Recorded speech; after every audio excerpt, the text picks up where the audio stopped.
let's talk about this. You guys are starting to get a little bit macro, maybe not nervous, but do you think that much of the gains in the near term for equities have already been made? You know, it's the equity market is forward looking. It is pricing in that we are going to soon have herd immunity, get back to normal, and there's a huge amount of pent up demand.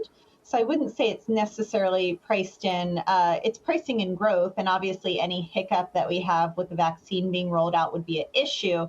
But I don't really think it's unwarranted necessarily. There is a lot of pent up demand. We are having huge fiscal spending. I did see that Bank of America report, and I think the big difference they are missing is in 2007, interest rates were well over 5%. So comparing it to '07 to now, I don't think is really comparable because we're talking about a very, very different yield environment. Oh, fair enough, Rich. Okay.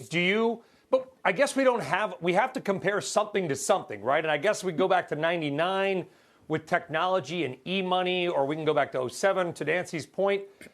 To your point, is there any historical comparison to what's going on right now? Because we do have a global pandemic, one that arguably we are hopefully coming out of, but it's still going on in much parts of the country.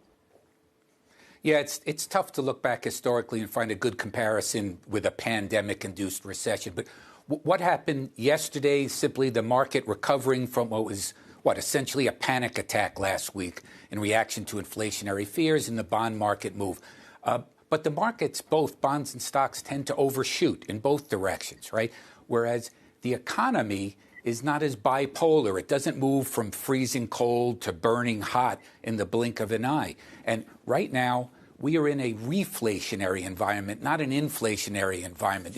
Last year, we had what was equivalent to an economic flat tire, right? We went basically flat in March, and there's quite a bit of room here to reflate or reinflate the economy.